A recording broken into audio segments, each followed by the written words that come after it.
Les insectes phytophages peuvent provoquer d'importants dégâts en culture légumière et entraîner des pertes économiques considérables.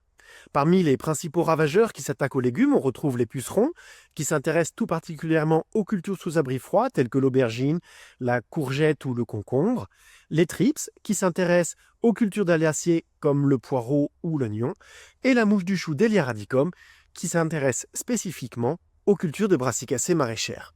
Pour protéger les cultures contre ces ravageurs, l'utilisation de plantes répulsives apparaît comme une nouvelle piste intéressante à explorer.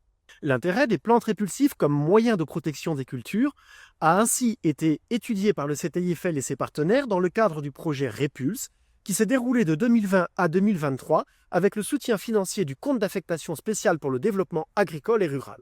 Pour identifier des plantes exerçant un effet répulsif sur les thrips, les pucerons et la mouche du chou, des tests d'olfactométrie ont été effectués en conditions contrôlées. Les résultats obtenus pour la mouche du chou montrent que l'immortelle à grande bractée ainsi que le souci officinal exercent un effet répulsif très significatif sur ce ravageur. Lorsque l'on associe l'une de ces deux plantes à du brocoli, en plaçant une plante entre deux brocolis sur le rang, il est possible de diviser par deux le niveau des pontes au collet des plantes.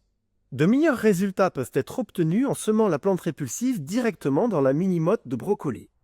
Pour ce qui concerne le Thrips tabaci, les tests d'olfactométrie ont montré que la coriandre, la Gaultérie odorante et en moindre mesure la monarde fistuleuse pouvaient exercer un effet répulsif significatif. Cependant, l'association de ces plantes à une culture de poireaux est très compliquée, soit parce que les conditions culturales ne permettent pas le développement de la plante répulsive, comme c'est le cas par exemple avec la Gaultérie odorante, soit parce que la plante répulsive exerce des phénomènes de compétition tellement importants qu'il est impossible d'atteindre les objectifs de rendement. Pour ce qui concerne les pucerons, les tests d'olfactométrie ont montré que le lavandin ainsi que le basilic de type pistou exercent un effet répulsif très significatif vis-à-vis du puceron Aphis gossypii.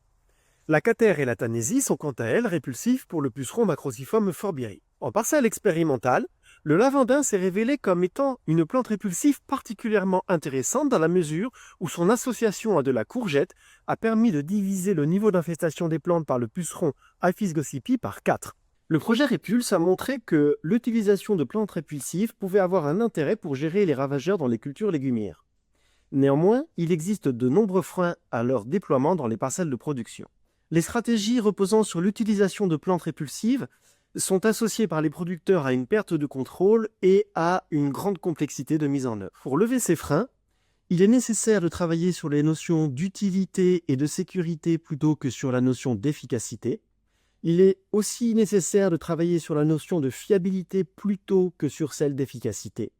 Et enfin, il sera nécessaire de travailler à l'échelle du système de production tout entier plutôt qu'à l'échelle de la parcelle.